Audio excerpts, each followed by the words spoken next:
अस्सलाम वालेकुम, मेरा नाम है सनी और आप देख रहे हैं सनी टीवी। वेलकम करता हूं आपका इस इंटरेस्टिंग वीडियो में। तो दोस्तों, हम आपको आज इस वीडियो में कुछ अमेजिंग फैक्ट बताने जा रहे हैं, तो देखते रहिए इस वीडियो को। तो दोस्तों, फैक्ट नंबर 1, गधी के दूध से नहाने वाली मलका।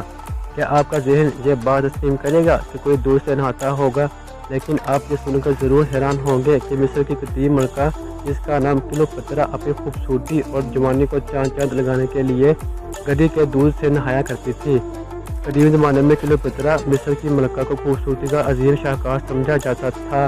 सब ही जानते हैं कि खूबसूरती को बरकरार रखने के लिए बड़ी कोशिश की ज़रूरत होती है, और कदीम ज़माने की औरतें मुकम्मल तौर पर कुदरती जड़ी बूटियों और मादनियात से बनी मेकअप मसनूआत इस्तेमाल किया करती थी।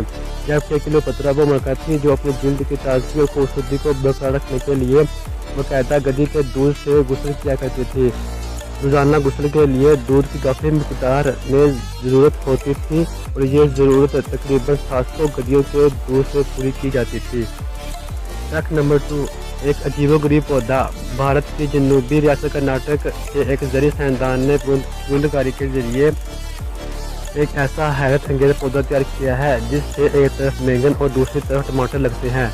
हिंदुस्तान टाइम के मुताबिक DEA ने खबर दी है कि इस पौधे की तैयारी का सेहरा एक मुसलमान साइंसदान के सर है जो बहर में मकमा बागवानी से वाबस्ता है। दूसरी तरफ हैरत अंगेज बात यह है कि यह पौधा सारा साल फल देता है।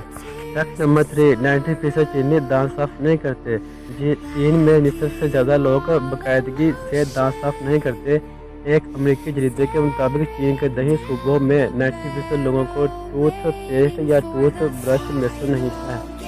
दांतों की सफाई न करने की वजह से चीन के 90% लोग मसूड़ों की बीमारी में मुब्तला हैं। फैक्ट नंबर 4, बार बार घड़ी देखने से आपको हार्ट अटैक हो सकता है। घड़ी मारना और फिर बार बार घड़ी देखना आपके लिए बीमारियों का बायस बन सकता है। ये बात अमेरिकी जरीदे ने अपने एक मजमून में कही है। जरीदे के मुताबिक वक्त की पाबंदी की वजह से आप असाबी दबाव की बीमारियों हत्ता कि हार्ट अटैक का भी शिकार हो सकते हैं।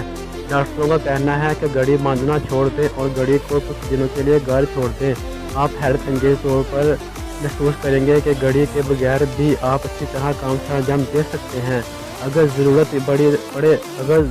पड़े तो अपने पास वालों से वक्त पूछ सकते हैं।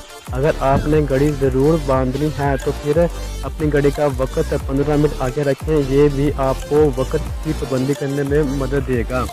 डॉक्टरों का कहना है कि किसी भी मुलाकात के लिए मखसूस वक्त ना रखें, बल्कि अगर किसी को 4 बजे मिलना है तो कह दें कि मैं 4 के लगभग मिलूँगा।